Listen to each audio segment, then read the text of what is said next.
আসসালামু আলাইকুম রহমতুল্লাহ। প্রিয় দর্শক, আমি জাহিদুল অক্ষর। তো আপনাদেরকে আজকে আমি একটি জিনিস দেখাবো। জিনিসটি হলো এই যে এই বাগানের মধ্যে কাজ করতেছি, টমেটো বাগানের মধ্যে কাজ করতেছি। প্রতি ঘন্টা আমাকে 15 রিয়াল দিবে। আমি 10 জন লোক নিয়ে আসছি, 10 জন লোক নিয়ে কাজ করতে আসি। আপনাদেরকে দেখাচ্ছি, শুধু কাজটা কি জানেন, এই যে এই দড়িটার মধ্যে এইটা শুধু এভাবে ঘুরিয়ে ঘুরিয়ে ঘুরিয়ে দেওয়া হবে। আর এছাড়া অন্য কোনো কাজ নাই।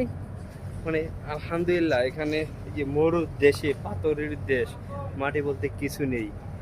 এখানেই এত সুন্দর চমৎকার পরিবেশে টমেটো চাষ করে আপনারা যদি না দেখেন, তাহলে আসলে আপনাদেরকে বলে বোঝানো যাবে না।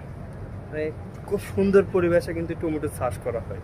ওই যে টমেটো নিউ টমেটো, এখনো টমেটো উঠানো হয় না। আর 1 থেকে 2 সপ্তাহের ভিতরে টমেটো একটি উঠানো দিবে। একটা গাছের মধ্যে 20 থেকে 30 কেজি টমেটো হয়। একটা গাছের মধ্যে 20 থেকে 30 কেজি টমেটো হয়। এই টমেটোটা মোটামুটি অনেক দিন উঠাবে, 1 মাস ভরে উঠাবে।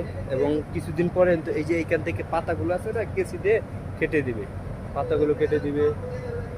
আর ওইটা খুলে আবার নতুন করে ঘুরিয়ে ঘুরিয়ে আবার বেঁধে দিবে। মানে আসলেই টমেটো বাগানের মধ্যে আসলে দেখা যায় এত সুন্দর আকারে এসি ফিট করা, ওই দিক দিয়ে এসি ফিট করা, ওইদিকে পাকা আছে, পাকা ফিট করা।